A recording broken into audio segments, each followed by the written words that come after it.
कहते जी पाकिस्तान में हमने सर्जिकल स्ट्राइक किए थे, कोई कुछ नहीं हुआ, कहीं नहीं दिखे सर्जिकल स्ट्राइक, किसी को नहीं पता चला।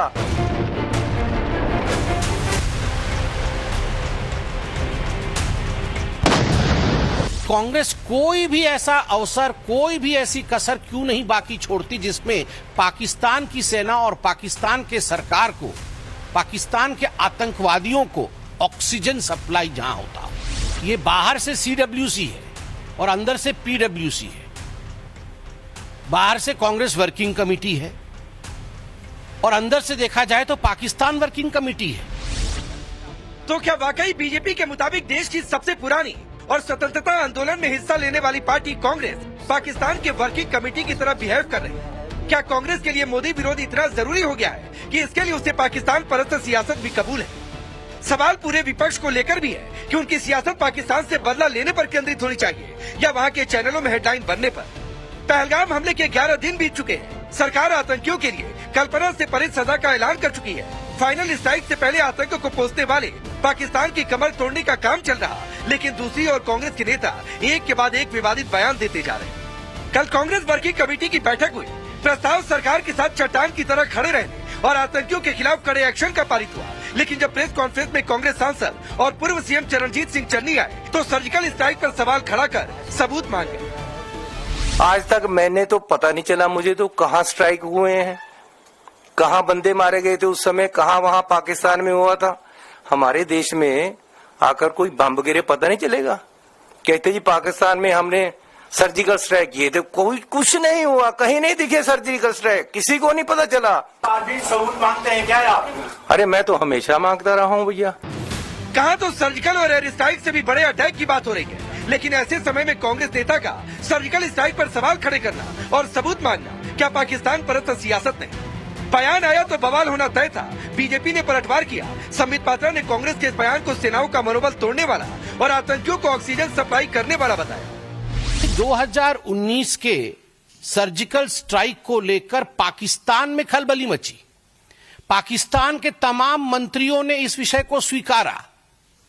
पाकिस्तान के मंत्री और पाकिस्तान के सेना के अधिकारी अभी भी कह रहे हैं कि फिर से सर्जिकल स्ट्राइक न हो जाए। और वैसे में कांग्रेस पार्टी का ये प्रेस कॉन्फ्रेंस की पुलवामा के समय सर्जिकल स्ट्राइक नहीं हुआ, क्या ये भारत की सेना और वायुसेना के मनोबल को नहीं गिराता है? क्या कहीं न कहीं ये देशवासियों के मनोबल को नहीं गिराता है? कांग्रेस कोई भी ऐसा अवसर, कोई भी ऐसी कसर क्यों नहीं बाकी छोड़ती जिसमें पाकिस्तान की सेना और पाकिस्तान के सरकार को, पाकिस्तान के आतंकवादियों को ऑक्सीजन सप्लाई जहां होता हो। भले ही आतंकी हमलों को कांग्रेस पार्टी गंभीरता से न लेती हो, भले ही देश की जनता की भावनाओं को कांग्रेस पार्टी, कांग्रेस के अध्यक्ष राहुल गांधी जी, पूर्व अध्यक्षा श्रीमती सोनिया गांधी जी और गांधी परिवार देश के लोगों की भावनाओं को न समझते हो, मगर उनको ये छूट नहीं मिलता है कि देश की सेना के मनोबल को बार बार गिराए, देश के लोगों के संवेदनाओं के साथ खिलवाड़। ये बाहर से CWC है और अंदर से PWC है। बाहर से कांग्रेस वर्किंग कमेटी है और अंदर से देखा जाए तो पाकिस्तान वर्किंग कमेटी है।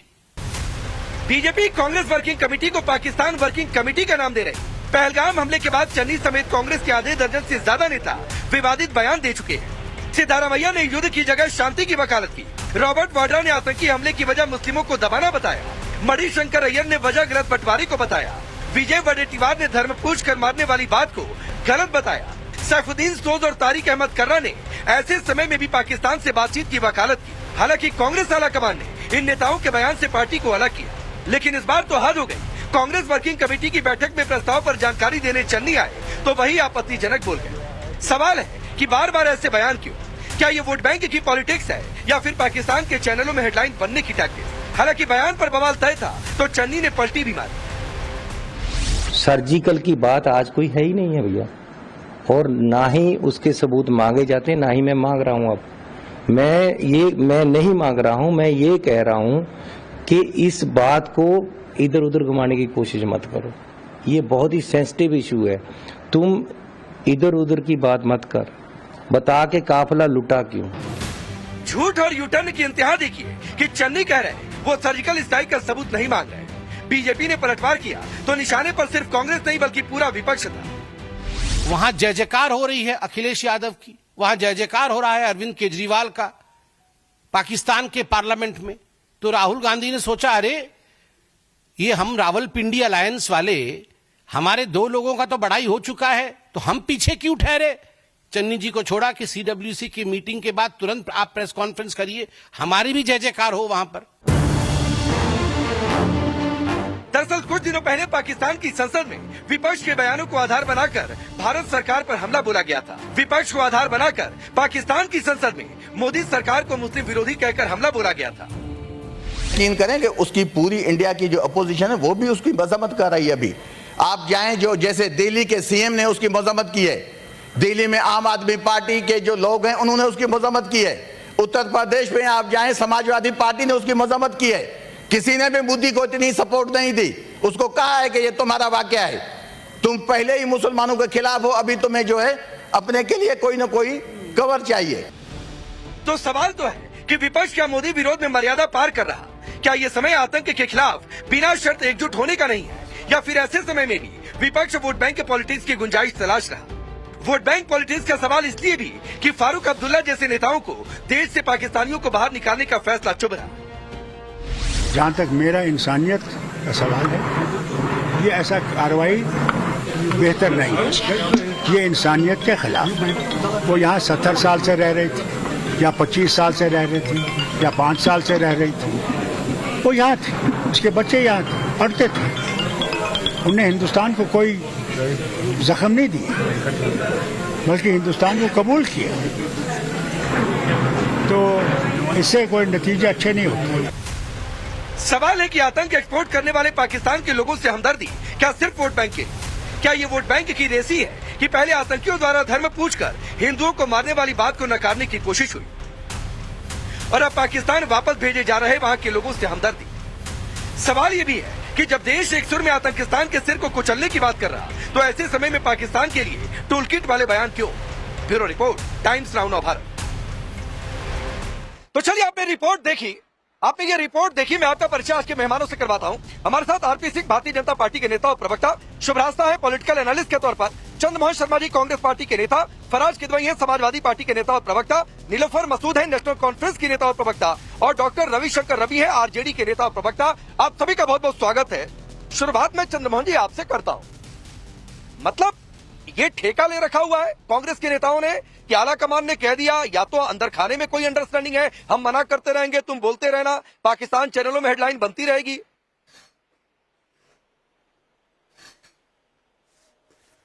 देखिए, बिल्कुल मैं आपके बयान का निंदा करता हूं कि आप कहते हैं कि आला कमान ने ठेका ले रखा। आला कमान ने ठेका नहीं ले रखा। देश के कुछ लोग हैं जो धृतराष्ट्र बने हुए हैं, और जो धृतराष्ट्र बनते हुए दुर्योधन की गलतियों को अंधा होते देखते नहीं है, चंद्रमोहन जी, एक मिनट, मैंने ये नहीं कहा था कि आला कमान ने ठेका ले रखा, मैंने कहा कि कांग्रेस नेताओं ने ठेका ले रखा हुआ है कि आला कमान मरा करेगा, नहीं मानेंगे, या फिर अंदर खाने में कोई अंडरस्टैंडिंग है। तो मेरी एग्जैक्ट लाइन ये थी। आगे बोलिए, अपनी बात पूरी करिए। मैंने भी आपको नहीं कहा, मैंने भी धृतराष्ट्र को कहा। अब धृतराष्ट्र कौन है ये वो जाने जिसको चुभी होगी। मैंने आपको थोड़ा कहा है। आप क्यों समझ रहे कि आप धृतराष्ट्र हैं? मैंने भी तो धृतराष्ट्र को बोला है कि धृतराष्ट्र को आंखें ना होते हुए कौरवों की गलतियां नहीं दिखी, और आंखें ना होते हुए पांडवों की गलतियां दिखी। तो मेरे को बोलने तो दीजिए अपनी बात को। देखिए, चन्नी जी ने जो कहा उसकी बात को उन्होंने अपने आप कंडम करा और अपनी बात को उन्होंने सफाई दे दी, लेकिन पूरा विपक्ष पूरी तरह से आज 12 दिन तक देश के साथ है। क्या हुआ 12 दिन के बाद भी? और जिस बयान की आप चर्चा कर, उसमें तो एक पीयूष गोयल का बयान भी था, जो 140 करोड़ देश के लोगों को राष्ट्रवाद और देशभक्ति नहीं, इसलिए वहां जाते हैं, इसलिए मरते हैं, ये भी कहा था उन्होंने। और एक चीज और भी मैं दिखा देता हूं, देख लीजिए, आपके रिपोर्टर से कहता हूं जरा दिखाएंगे। ये एक देश मातम है 15 दिन का। बहुत बड़े मजबूत पिलर है। यहाँ शशि थरूर भी बैठे हैं, और आज का ये इवेंट कई लोगों की नींद हराम कर देगा। ये ठेके चल रहे हैं। देश अपने 26 देश के नागरिकों की मौत का मातम कर रहा है, 26 व्यक्तियों के परिवारों के अंदर दिया नहीं जल रहा, देश के प्रधानमंत्री की ठिठकोरियां चल रही हैं। क्या यह विषय नहीं है? क्या धृतराष्ट्र को यह नहीं दिखना चाहिए कि ये गलती है और इसके तो विषय है ना, आपकी पार्टी ने बिहार में जाकर बिहार में जाकर गठबंधन की मीटिंग नहीं किया क्या? आपने अपने पॉलिटिकल कार्यक्रम रद्द कर दिए हैं क्या? मैं ये नहीं कह रहा हूं, आप सरकार पर सवाल उठाइए चंद्रमोहन जी, आप सरकार पर सवाल उठाइए, मुझे कोई बुराई नहीं है, लेकिन आपके नेता आकर मुंह उठाकर कहते सर्जिकल स्ट्राइक का सबूत दे दीजिए। सर ये पहली बार हुआ है क्या? मैं जरा ग्राफिक्स चला दीजिए स्क्रीन पर, आपके किन किन नेताओं ने कहा है सिद्धारमैया कह रहे हैं शांति की वकालत कर रहे हैं, सैफुद्दीन सोच कर नहीं भाई पाकिस्तान से बातचीत कर लो। आपके महाराष्ट्र में विपक्ष के नेता कह रहे हैं आतंकियों के पास इतना समय है क्या कि धर्म पुष्कर हिंदू पुष्कर मार दे? तो सर हिंदू मरा है इसलिए आप लोग ऐसी बातें कर रहे हैं? मैं सीधे से यह सवाल पूछ रहा हूं, और बीजेपी इसीलिए आप लोगों पर आरोप लगा रही है कि आप लोग पाकिस्तान वर्किंग कमेटी की तरफ बिहेव कर रहे हैं, बीजेपी का आरोप है।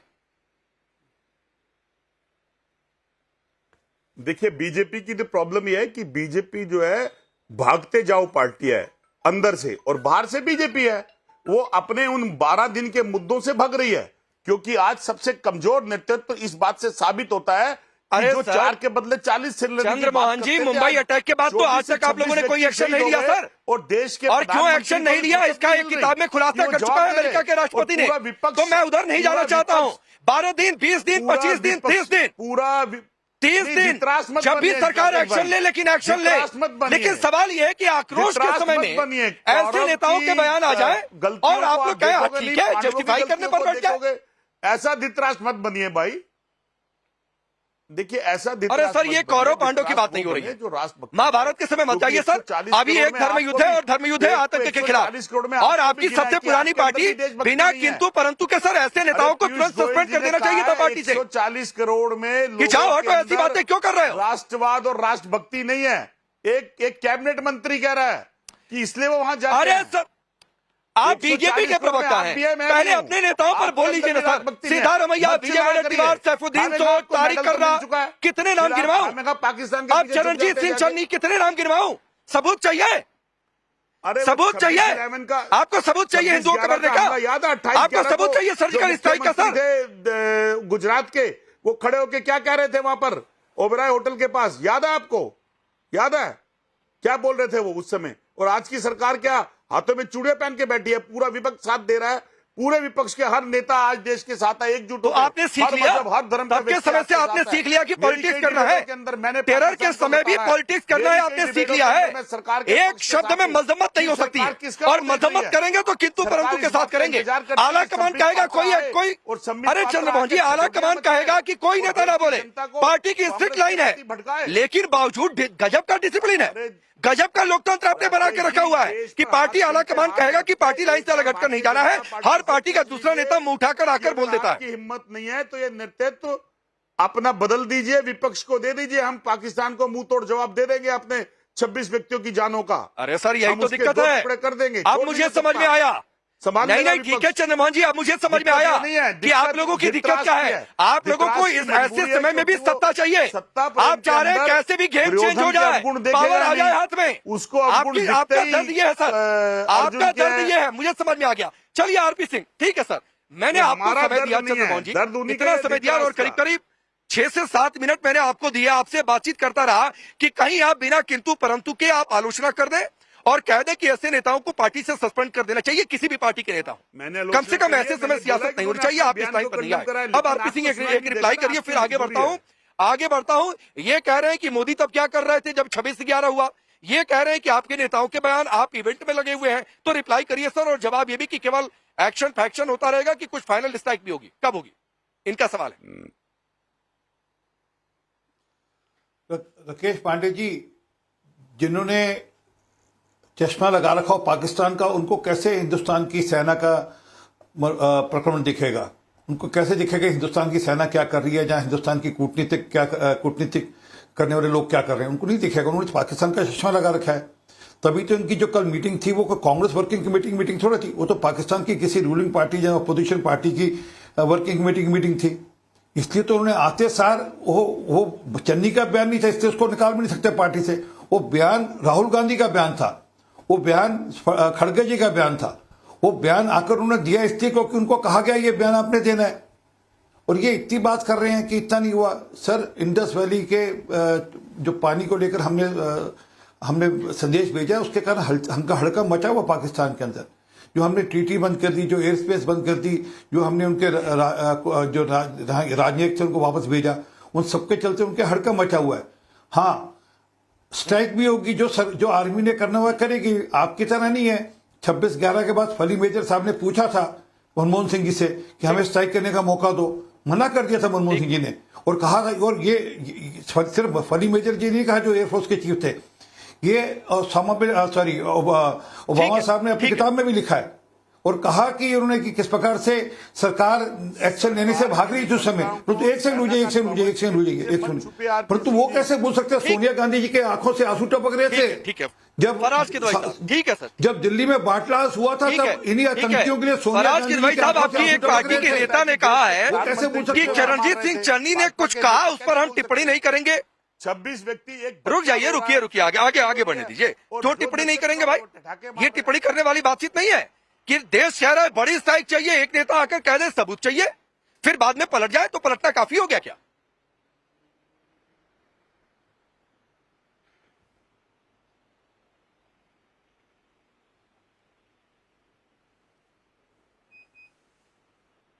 फराज किदवई साहब, आपसे सवाल है।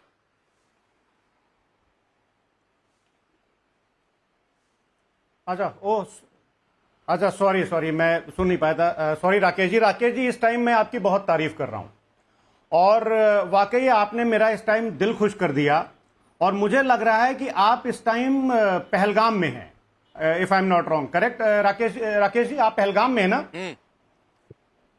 बिल्कुल सर, मैं उसके अगले दिन से पहलगाम में हूं, यहीं पर डटा हुआ हूं।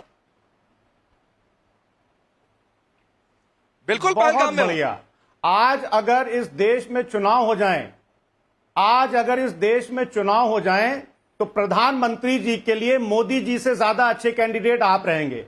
कम से कम राकेश पांडे जी को तो यह हुआ कि पहलगाम में जाकर के, कश्मीर में जाकर के कुछ सुध ले लें, वरना जब प्राइम मिनिस्टर साहब आ रहे थे सऊदी अरब से, तो हम लोगों का सीना फख्र से चौड़ा हो गया था कि हमारे देश के प्रधानमंत्री, हमारे मुखिया, हमारे अभिभावक देखिए फौरन सऊदी अरब से छोड़ करके बाहर भारत आ रहे हैं। लेकिन उसके बाद में दूसरे दिन पता क्या चलता है, वो चले जाते हैं बिहार, नीतीश कुमार जी के साथ। होम मिनिस्टर अमित शाह जी उसी शाम को वहां पे थे। लेकिन राकेश जी गए क्या द्विवेदी जी के घर पे? अरे पाजी ठंड रखो, अरे पाजी ठंड रखो जी, अभी आप अपने टर्न पे बोल देना। ठंड क्या रखो? अभी राकेश जी यहाँ पर बात हुई, यादव जी के पास तो समय नहीं है। राकेश जी ऐसे मत डिबेट कराइए, कोई फायदा नहीं। आप बोलिए तो मैं एग्जिट कर जाऊं, ऐसे कोई फायदा नहीं। आरपी सिंह, आपने एक लाइन काउंटर कर दिया सर, रुक जाइए, अभी इनकी बात पूरी होने दीजिए। काउंटर एक लाइन से ज्यादा नहीं होना चाहिए, रुक जाइए, बोलिए फराज भाई। अभी राकेश जी, बराक ओबामा साहब की किताब का जिक्र हुआ, प्रॉमिस लैंड 2020। देखिए, पहले हमको यह डिसाइड करना पड़ेगा कि बराक ओबामा की किताबों को, वीडेम इंस्टीट्यूट को, और तमाम जो यूएस रिलीजियस फ्रीडम कमीशन जो है उसकी रिपोर्ट को, ये सब हम मानेंगे कि नहीं मानेंगे। और अगर मानेंगे तो 20 मार्च सन 2000 को कश्मीर के छित्ती सिंहपुरा में हमारे भाई 25 सिख भाइयों का कत्लेआम होता है। 35 सिख भाइयों का मैसेकेयर होता है, और उसमें हमारी उस टाइम की अटल बिहारी वाजपेयी सरकार ने ये टाइम्स ऑफ इंडिया की खबर है, 10 अगस्त 2011 टाइम्स ऑफ इंडिया लिखता है कि मोहम्मद सुहेल मलिक को एक्यूज्ड बनाया गया, लेकिन 2011 में कोर्ट ने उसको छोड़ दिया। अब एक किताब आती है, the mighty and the all mighty, reflections on America, God word affairs. इसकी प्रस्तावना में हिलेरी क्लिंटन क्या लिखती हैं? आरपी सिंह साहब, आपसे हाथ जोड़ करके निवेदन है कि उसको पढ़िएगा जरूर, क्योंकि इसको पढ़ने के बाद आप प्रॉमिस लैंड 2020 का दोबारा जिक्र नहीं करेंगे। आप रुकिए, आरपी सिंह रुक जाइए, थोड़ा सा रुकिए। ये कह रहे हैं कि छत्तीसगढ़ की घटना, ये है ना पाकिस्तान के दोस्त, ये बैठे हैं पाकिस्तान के दोस्त, तब से लेकर अब तक पाकिस्तान से दोस्ती निभा रहे हैं। नहीं, मैं इससे आगे बढ़ना चाहता हूँ।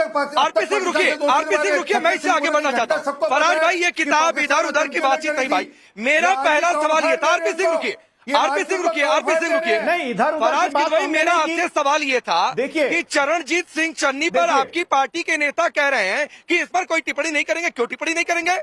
आपको ये ठीक लगता है कि ऐसे आक्रोश के समय सबूत मांग लेना चाहिए? और सर, आप सेना कुछ करेगी तो उसका सबूत मांगेंगे? सर्जिकल स्ट्राइक पर समय तब जो है 1 महीने इस पर डिबेट चली थी। हर दूसरा नेता आकर कह रहा है सबूत दे दो, तो आपको लेकर जाए सिरा क्या हम कार्रवाई करने जा रहे हैं। और आपने एक बात बहुत कहा ना कि प्रधानमंत्री नहीं आए। सर छोड़ दीजिए, मेरा तो कोई पॉलिटिकल एम्बिशन नहीं है, आपके पार्टी के मुखिया का पॉलिटिकल एम्बिशन है ना। 27 की रेस चल रही है ना, और कानपुर के शुभम द्विवेदी के घर हमारा कोई संबंध नहीं है, हम क्या करने जाए। तो सर आपके पार्टी के मुखिया की जहां पॉलिटिकल एम्बिशन है, उत्तर प्रदेश में जहां का सीएम बनने की उनकी रणनीति है, वहां पर कानपुर में शुभम द्विवेदी चूंकि हिंदू था, अगर कोई दूसरे धर्म का होता तो तुरंत दौड़कर चले जाते। अच्छा, मतलब राकेश पांडे जी को धर्म का एंगल कहीं लाना जरूर है। देखिए राकेश पांडे जी, मैं एक बात आपसे बहुत गंभीरता से कहूंगा। देखिए हम अपने देश की मीडिया की तारीफ करते हैं। फराज भाई सुनिए, मैं धर्म का एंगल लेकर नहीं आया हूँ, चले जाइए। नहीं मैं आपको फ्री की एडवाइस दे रहा हूँ। फराज भाई अपनी बात पूरी करिएगा। क्यों ब्लड प्रेशर बढ़ा रहे हो अपना? अरे पाजी को दबा दो भाई। अखिलेश यादव, राकेश जी, अखिलेश यादव तो नहीं जाएंगे। आप फराज भाई कानपुर चले जाइए, शुभम द्विवेदी के घर चले जाइए, उनकी पत्नी से पूछ लीजिए। उन्होंने खुद कहा था कि उनके पति को उनका धर्म पूछकर मारा गया। फराज भाई अपनी बात पूरी करिए, फिर शुभरास्ता के पास जाता हूँ। रुक जाइए प्लीज। राकेश भाई, आरपी सिंह रुकिए। हाँ, मैंने तो आपकी इतनी तारीफ की, मैंने तो राकेश जी इतनी तारीफ की, मैंने तो आपको इस देश का भावी प्रधानमंत्री बना दिया, फिर भी आप विपक्ष के ऊपर गुस्साए हुए हैं। एक सवाल मेरा, अरे नहीं चाहिए, सुनिए, नहीं चाहिए तारीफ, रखे रहिए अपने ठीक है, मैं तो करूंगा, आप मत करिए। देखिए राकेश जी सुनिए, देखिए 2013 में हमारे ऑनरेबल प्राइम मिनिस्टर साहब जब इस देश के प्रधानमंत्री नहीं थे, तो उन्होंने क्या बोला था कि समस्या सीमा पर नहीं है, दिल्ली में है, और दिल्ली सरकार पॉलिसी पैरालिसिस का शिकार है। मनमोहन सिंह की सरकार को उन्होंने बोला। उसके बाद में पाकिस्तानी मीडिया को इस बयान को किस तरह से इस्तेमाल किया, आप अपने आर्काइव्स में जाकर के देख लीजिएगा। वहां की मीडिया लिखती है कि भारत के वजीर आला जो हैं वो अपनी ही सरकार, भारत के एक सूबे के वजीर आला अपनी ही सरकार के ऊपर प्रश्न चिन्ह उठा रहे हैं। अब सुनते जाइएगा, पाजी को सुना दिएगा। 15 जून 2020 को जब गलवान घाटी में भारत और चीन के बीच कि वहां के नेता, अरे पाजी चुप रहिए थोड़ा। अरे आप नहीं, मैं अभी पहलगाम की बात कर रहा हूँ, गलवान मत पहुंच जाइए। यही दिक्कत है फराज भाई, यही दिक्कत है। मैं पहलगाम की बात कर रहा हूँ, आप गलवान जाएंगे। मैं पुलवामा की बात करूंगा, आप कहीं और उठकर चले जाएंगे। तो रुकिए सर, अब शुभरास्ता आपको लाता हूँ, शुभरास्ता आपको लाता हूँ। 27 की रेस में अखिलेश है, अखिलेश कानपुर क्यों नहीं जा रहे? नहीं जवाब देंगे, नहीं जवाब देंगे। कांग्रेस के नेता ऐसे समय में सबूत मांग ले, उस पर समाजवादी पार्टी का कोई रिएक्शन नहीं है, नहीं बोलेंगे, जुबान सिल लेंगे। गठबंधन धर्म है भाई, चुनाव है, और ये दूसरे को सीख देंगे। तो सवाल तो बहुत सीधा सा है कि हिंदू पूछ के मारा था, इसीलिए वोट बैंक की रेस है। रुक जाइए शुभरास्ता, आवाज दबा रही है वैसे मैं किसी की आवाज नहीं दबा रहा हूँ फराज भाई, किसी की आवाज नहीं दबा रहा हूँ। आप तो आरपी सिंह साहब को खुली छूट देंगे कि वो कुछ भी बोले। नहीं बोलने दे रहा हूँ सर, 3-4 मिनट आपने बोला है। विपक्ष के 3-4 नहीं, कोई किसी को छूट नहीं है, कोई किसी को छूट नहीं है कि कोई कुछ भी बोले। आरपी सिंह बीच में आए तो मैंने उन्हें रोका, और अभी समय शुभरास्ता का है, उनको सुनिए, फिर आपके पास आऊंगा फराज भाई। बहुत समय है, समय की चिंता मत करिए सर। मूल सवाल का आपने जवाब नहीं दिया, पूरी पॉलिटिक्स आपने घूम ली। मूल सवाल का जवाब आपने नहीं दिया कि कांग्रेस के नेता के इस बयान पर आपकी पार्टी की क्या राय है, एक शब्द आपने नहीं बोला। तो अभी रुक जाइए, शुभरास्ता को सुनिए, बोलिए शुभरास्ता। जी राकेश जी, यही दुविधा है हमारे देश की कि कोई भी वाद, चाहे वो समाजवाद हो या वो साम्यवाद हो, वो सबसे पहले देश के पहले जब आना शुरू हो जाता है तो दिक्कत यही होती है। भाई क्या दिक्कत है समाजवादी पार्टी को ये एक्सेप्ट करने में कि कांग्रेस के नेताओं का बयान गैर जिम्मेदाराना है? ये कह देने से ना तो आपकी समाजवाद की जो राजनीति है वो धूमिल होती है, और न ही आपकी जो प्रतिबद्धता है देश के प्रति पर आंच आता है। फराज भाई अभी तो आप किताबें कोट कर रहे थे, आप वो शब्द तो सुन लीजिए इस तरफ। सरकार की वजह से 28 निर्दोष लोगों की जान चली गई। आपकी आवाज क्लियर आ भी नहीं रही है क्योंकि आप आउट ऑफ टर्न। फराज भाई अभी आप आरपीसी को लेक्चर दे रहे थे कि बीच में ना आए, तो लेक्चर जो दूसरों को दिया करिए सर, थोड़ा सा सीख लिया करिए, खुद पर भी अमल कर दिया करिए। शुभरास्ता भी पहली बार बोल रही है, 2 मेहमान अभी वेट कर रहे हैं, तो रुक जाइए थोड़ा सा, बोलिए। मैंने लगातार फराज किदवई जी को सुना, उनकी जो किताबों पुस्तकों की बोलने नहीं दिया गया। अरे तो मैंने रोका था आरपीसी को, आपको भी रोक रहा हूँ सर, रुक जाइए। राकेश जी, या तो आपको भी रोक रहा हूं, रुक जाइए, अभी सिर्फ शुभ रास्ता बोल रही है, प्लीज समझिए। बना लीजिए कि जब कोई बोल रहा होगा तो बीच में कोई नहीं बोलेगा। मैं बोल रहा था तो आरपी सिंह साहब परमानेंट टुपुर। अरे तो एक लाइन काउंटर करके चुप हो जाइए भाई, क्या तय कर लिया है कि डिसिप्लिन का थोड़ी निकाल लेंगे। अभी रुक जाइए प्लीज, फराज भाई मैं आपसे रिक्वेस्ट कर रहा हूं, रुक जाइए, बोलिए शुभ रास्ता। जी, अभी फराज किदवई जी ने अपने वक्तव्य के दौरान 4-5 किताबों का रिकमेंडेशन दिया कि भाई हिलरी क्लिंटन की किताब है ये पढ़ लीजिएगा, फलां की किताब है वो पढ़ लीजिएगा। अपने यहाँ के रॉ एजेंट्स और अपने यहाँ के जो इंटेलिजेंस ब्यूरो ऑफिसर्स की जो किताबें हैं वो भी पढ़ लेते तो आपको बहुत क्लियर हो जाता कि पाकिस्तान की क्या तस्वीर है और हमारे अपने इंटेलिजेंस ये बात किसने की थी? फिर बोल रहे हैं आप फराज भाई, आपको बिल्कुल भी तमीज नहीं है कि क्या हो गया आपको आज? आप हमेशा से संयत भाषा में संयत तरीके से बात करते हैं। आज आपके ऊपर सवाल उठेंगे फराज किदवई, क्योंकि समाजवादी पार्टी की नियत स्पष्ट नहीं है। उत्तर प्रदेश के नागरिक होने के नाते मैं आपको कह सकती हूँ, मैं क्लियर नहीं हूँ कि अखिलेश यादव क्या चाहते हैं। अखिलेश यादव की पाकिस्तान पॉलिसी क्या है? अखिलेश यादव अपने प्रवक्ताओं को क्यों नहीं बोल करके भेज रहे हैं कि आप जाइए और जा करके कांग्रेस की क्या खड़ी कीजिए? आप किसी भी इस मोमेंट पर देश के जवानों पर, देश की आर्मी पर, देश के जल सेना पर और देश की वायु सेना पे सवाल नहीं उठा सकते। मेरे टर्म में लगातार बोल करके आप क्या सिद्ध करना चाहते हैं? ये किस तरीके का तमीज है समाजवादियों का? ये किस तरीके की भाषा है? ये किस तरीके का आचरण है? अरे ये आपकी किस तरह की तमीज है? आप किस तरह की भारतीय हैं? क्या मैंने तो आपसे पूछा, मैंने तो आपसे ये पूछा कि आपने दो किताबें रेकमेंड की, आपने अपने एजेंट्स की किताबें पढ़ी। आप मुझे ज्ञान मत दीजिए राकेश जी, ऐसे बात नहीं हो सकती है। I'm sorry, अगर आपको भाषण दिलवाना है तो आप इनको बिठाइए। ठीक है फराज भाई, मैं बीच में आता हूँ सर, मैं बीच में आता हूँ फराज भाई, मैं बीच में आता हूँ फराज भाई, आपने काफी डिस्टर्ब कर लिया, प्लीज अभी पीसीआर इंश्योर करिए। फराज भाई रुक जाइए प्लीज, अभी सिर्फ शुभ रास्ता बोल रही है पीसीआर। नहीं, ये बहुत गलत बात है। अगले 30 सेकंड सिर्फ शुभ रास्ता प्लीज। ये बात बहुत गलत है कि समाजवादी नहीं, पार्टी कोई किसी के बीच में नहीं आएगा। शुभ रास्ता बोलिए, पीसीआर इंश्योर करिए। हमेशा एक दूसरे के टर्म में चपड़ चू करके बोलते हैं, स्पेशली जब कोई सिटीजन बोल रहा होता है। इनको जब वोट मांगना होता है तो ये सारी तकरीरें भूल जाते हैं। और आज आप ये उंगली दिखा करके किससे बात कर रहे हैं? फराज किदवई, आपका स्टैंड क्लियर नहीं है पार्टी का। आपको यह मालूम नहीं है कि पाकिस्तान पे बोलना है कि नहीं बोलना है, चुप रहना है। किताब बांट रहे हैं यहाँ पर आपकी। हिलरी क्लिंटन की किताब पढ़ूं मैं? क्यों पढ़ूं मैं हिलरी क्लिंटन की किताब? पाकिस्तान के संदर्भ में हिलरी क्लिंटन की किताब क्यों पढ़ूं? यूएस एजेंट हूं क्या मैं यूएस के हिसाब से देखूंगी कि मेरी पाकिस्तान की नीति क्या होगी? उंगली हिला कर बात करना बंद कीजिए। समझ में आता है नहीं कुछ, आप लोगों को क्लैरिटी है नहीं। आप लोगों के हिसाब से देश किसी दिन बिक भी जाएगा ना तो भी आप वाद चिल्लाते रहिएगा। को शूट करता है कांग्रेस पार्टी का जो वक्तव्य है राकेश पांडे जी, महा गैर जिम्मेदाराना वक्तव्य है। और जो पॉलिटिकल पार्टी उसके साथ खड़ी है और इसका खंडन नहीं कर रही वो देशद्रोही है। कहिए, इनके हिसाब का बोल दिया मैंने। ठीक है, अब इनको कहिए ठीक है, ठीक है। तो आप पूछ रही है कि विपक्ष से सवाल पूछेंगे, शर्म आनी चाहिए। ठीक है, करने में शर्म। अरे फराज किदवई सुनिए सर, अरे फराज भाई सुनिए, एक बार सबकी आवाज डाउन करिए, सबकी आवाज डाउन करिए पीसीआर, सबकी आवाज डाउन करिए पीसीआर, सबकी आवाज डाउन करिए। फराज भाई, आपसे तो मैंने कुछ सवाल ही नहीं पूछा था, आपसे तो सिर्फ पूछा था कि कांग्रेस के नेताओं का ऐसा बयान आ गया, आपका रिएक्शन क्या है? इतना दर्द हो गया सर? आप कह रहे हैं मुझे प्रधानमंत्री बन जाना चाहिए, मैंने कहा अखिलेश यादव मुख्यमंत्री बनना चाहते हैं, जनता तय करेगी वो बने ना बने। लेकिन जिस सूबे के मुख्यमंत्री बनना चाहते हैं वहां के एक परिवार की जान इस आतंकी हमले में चली गई, उसके घर इसलिए नहीं जाएंगे क्योंकि उनका कोई संबंध नहीं है। इतनी बात आपको दर्द दे गई अंदर से? शुभम द्विवेदी की पत्नी ने कहा था कि धर्म पूछ के मारा, हिंदू पूछ के मारा, मुस्लिम नहीं था इसलिए मार दिया। जाकर पूछिए शुभम द्विवेदी की पत्नी से क्यों ऐसा कहा। ना अखिलेश यादव जाए, आप चले जाइए। मैं आपको चैलेंज करता हूं फराज भाई, और अगली बार वीडियो लेकर चले आइएगा कि शुभम द्विवेदी की पत्नी ने ऐसा कहा। अब चलिए मैं रविशंकर आपके पास आता हूं, आप लोगों का भी कोई रिएक्शन है, कोई विचारधारा है, या फिर आप भी सपा की राह पर है कि हमें कुछ बोलना नहीं है?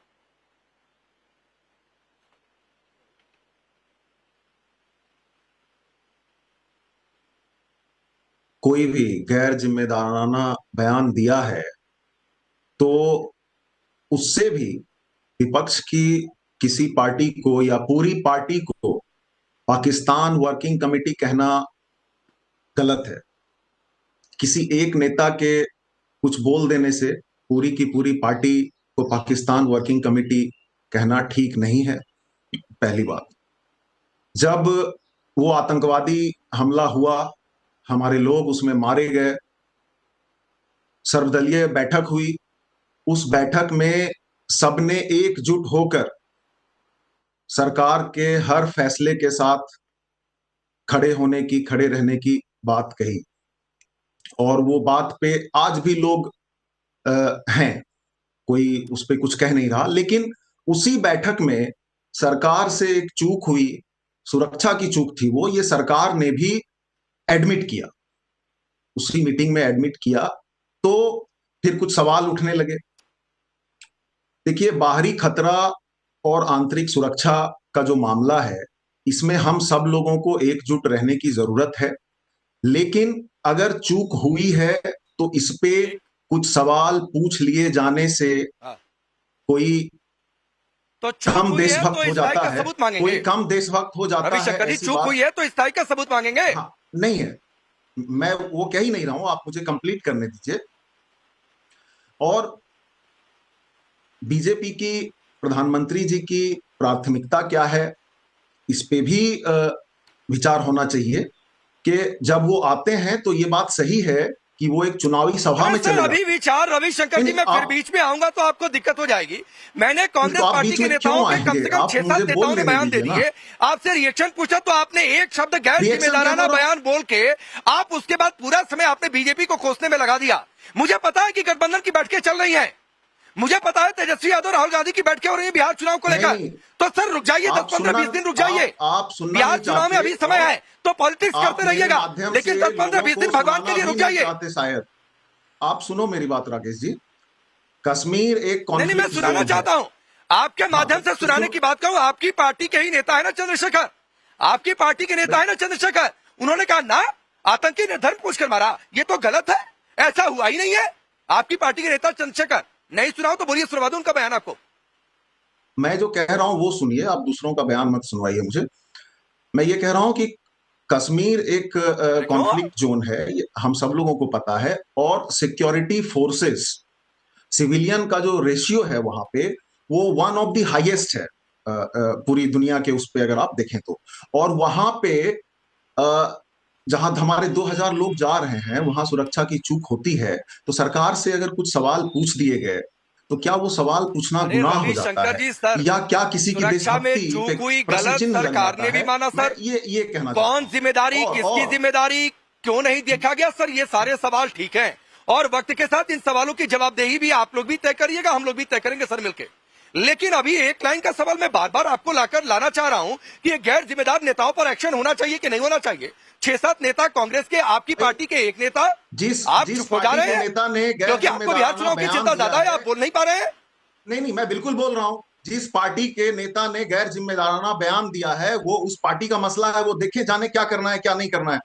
आप कांग्रेस के लोगों से पूछिए, आपकी चंद्रशेखर को बोलिए, चलिए ठीक है, हमने दे अच्छा उस पार्टी का मसला हो गया, अब नहीं बीजेपी कुछ करे तो आपका मसला हो जाएगा बोलने के लिए, डालोगे, ये भी ठीक नहीं है। कांग्रेस कर दे तो वो उस पार्टी का मसला है। चंद्रशेखर आपकी पार्टी के, क्या कर लिया चंद्रशेखर पर आज तक आप लोगों ने, क्या कर लिया आप लोगों ने चंद्रशेखर पर, क्या एक्शन लिया गया? आप ये बताइए राकेश जी, हमारी जो ये डिबेट और पैनल डिस्कशन हो रहा है ये किस विषय पे हो रहा है, किनके साथ हो रहा है, सबको उनके पूरे विचार रखने दिए जाएंगे नहीं दिए जाएंगे? अरे विषय पर हो रहा है कि सर आप लोगों की पॉलिटिक्स ऐसी है जिसका टूल की तरह इस्तेमाल पाकिस्तान कर रहा है, तो इस पर बंद होनी चाहिए। एक लाइन का सवाल यह है, अगर सरकार के साथ है तो है, अभी नहीं बोलेंगे, अगले 1 महीना नहीं बोलेंगे, सवाल उठाते रहेंगे, सरकार को कटघरे में खड़ा करेंगे, क्या हुआ, सरकार को भी चाहिए, कैसे हुआ, सब ठीक है, सुनिए, लेकिन अभी नहीं। एक जिम्मेदार सरकार को ये चाहिए कि सारे सिर्फ एक सर्वदलीय बैठक से नहीं काम होना चाहिए, सब लोगों को साथ में बैठें और एक स्ट्रेटेजी डिवाइस करें ठीक से कि क्या किया जाना चाहिए। फिर आ गया सर, फिर पॉलिटिक्स पर आ गया। चलिए नीलोफर जी आपके पास आता हूं। ये ठीक है नीलोफर जी, हिंदुस्तान आपकी पार्टी को बड़ी दिक्कत है भाई, जो पाकिस्तान के लोग हैं उनको वापस भेजा जा रहा है, बड़ी गलती हो रही है, मानवीयता दिखानी चाहिए, इंसानियत दिखानी चाहिए, इतनी दिक्कत हो गई है, पाकिस्तान के लोग यहाँ पर चाहिए, वीजा एक्सटेंड कराते रहो, देश नहीं है धर्मशाला है। राकेश जी, पिछले 10 सालों से बीजेपी की ही सरकार यहाँ पर जम्मू कश्मीर में थी। आज जम्मू कश्मीर से सब लोगों को सीख लेनी चाहिए किस तरीके से वो पहलगाम टेरर अटैक के खिलाफ खड़े हुए, और हर एक स्ट्रीट पर, हर एक एसोसिएशन, हर एक फेडरेशन, एक आम शहरी भी जो था वो समर्थन में आया उन यात्रियों के, उन लोगों के, टूरिस्टों के, जिनको यहाँ पर खुलेआम दिन दहाड़े कत्ल किया गया, और इंजर्डों को अपने कांधों पर उतारकर पुलिस वहां नहीं पहुंची, आर्मी वहां नहीं पहुंची, कोई सिक्योरिटी ऑफिसर वहां नहीं पहुंचा, न तो सिक्योरिटी के फोर्सेस, बल्कि लोग वहां पर पहुंचे पहले और उन्होंने अपने कांधों पर उनको लाया। वो आपको नजर नहीं आ रहा है। दूसरी चीज, आप ये कह रहे हैं कि क्या रोना है। अरे नजर आया नीलोफर जी, मैं 23 तारीख से हूँ श्रीनगर पहलगाम में, और मैंने दिखाया कि कश्मीर के लोग कैसे उठ खड़े हुए शासन के खिलाफ। वो तस्वीरें दिखाई है कि पूरा जम्मू कश्मीर कैसे बंद हुआ। तो सर ये मैडम ये सुनिए, ये कश्मीर के लोगों पर डिबेट नहीं हो रही है। डिबेट ये हो रही है कि एक ओसामा नाम का आदमी 2008 से आकर यहाँ पर रह लेता है और कह रहा है कि मैं तो रह रहा था बड़े आराम से। अरे अजीब स्थिति है भाई, सरकार आप लोगों की भी रही, उस पर चुप हो जाएंगे। पाकिस्तान के लोग यहाँ पर आकर रहे, पाकिस्तान के लोगों का ये मुल्क है, ये कश्मीर के लोगों का मुल्क है, हिंदुस्तान के लोगों का बात करने के लिए यहाँ पर, या पाकिस्तान के लोगों को रखेंगे यहाँ पर। बड़ी ही शांति से सबकी बात सुन रही थी, मेरे बीच में ना टोका जाए तो अच्छी बात है। मुझे 30 सेकंड का टाइम दे दीजिए। आप अभी यहाँ पर कह रहे हैं कि उसामा बिन लादेन जैसे शख्स यहाँ पर रह रहे हैं। पिछले 10 सालों से हुकूमत बीजेपी की थी। अगर कोई ऐसा इंसान मुलवस था तो वो क्या सोए रहे थे? वो सो रहे थे। यहाँ पर 50 सालों से औरतें जो है, जिनकी शादियां क्रॉस बॉर्डर हो गई है, वहां पर सिटीजनशिप एक्ट के तहत they have attend the citizenship, और आज आप जाग गए नींद से और कह रहे हैं उनको वापस भेज दो। आप फैमिलीज को डिवाइड कर रहे हैं, उनके बच्चे यहाँ पर हैं, उनके बच्चे फौज में नौकरियां कर रहे हैं। और सुनिए बच्चों ने अपने नीलोफर जी सुनिए ना, मैंने अब सुनिए नीलोफर जी, मैडम सुनिए, आपके 30 सेकंड पूरे हो गए। ऐसा है नीलोफर जी, आपके 30 सेकंड पूरे हो गए। मैंने ओसामा बिन लादेन नहीं कहा था। सुनिए सुनिए सुनिए, अरे सुनिए ना नीलोफर जी, आपके 30 सेकंड पूरे हुए। मैंने ओसामा बिन लादेन नहीं कहा था, मैंने ओसामा कहा था। आपको हर ओसामा बिन लादेन नजर आता है, ये अच्छी बात है, होनी चाहिए। ओसामा बिन लादेन को अमेरिका ने पाकिस्तान में मार दिया था, खत्म हो गया था वो। लेकिन पाकिस्तान से आया एक ओसामा रह रहा था इसी जम्मू कश्मीर में, 2008 से रह रहा था। मैंने उसको कोट किया था, उसके बयान को कोट किया था। लेकिन सवाल ये है शुभराज साहब कि पाकिस्तान के लोग यहां आकर रहेंगे, क्यों रहेंगे भाई, क्यों रहेंगे? और इतना दर्द उन्हें वापस भेजे जाने पर वीजा एक्सटेंड करवाते रहो, रहते रहो, उसके बाद क्या तो इंसानियत देखो। एक इंसानी मुद्दा है मेरे भाई, ये एक इंसानी मुद्दा है जिनको आपने एमनेस्टी के तहत 2010 नहीं चाहिए ना, अभी कोई इंसानी मुद्दा नहीं देखना है नीलोफर जी, कोई इंसानी मुद्दा नहीं। अगर पाकिस्तान हमारे साथ इंसानियत के साथ मुद्दे नहीं देख सकता है तो अभी हम भी नहीं देखेंगे। एक क्लियर स्टैंड रखिए शुभराज साहब। आतंकवादी हमले में मुलव्वस है। हाँ ठीक है आएंगे इस पर शुभराज साहब। उनको स्ट्राइक कीजिए ना। अभी रुक जाइए नीलोफर जी, रुक जाइए नीलोफर जी, रुक जाइए।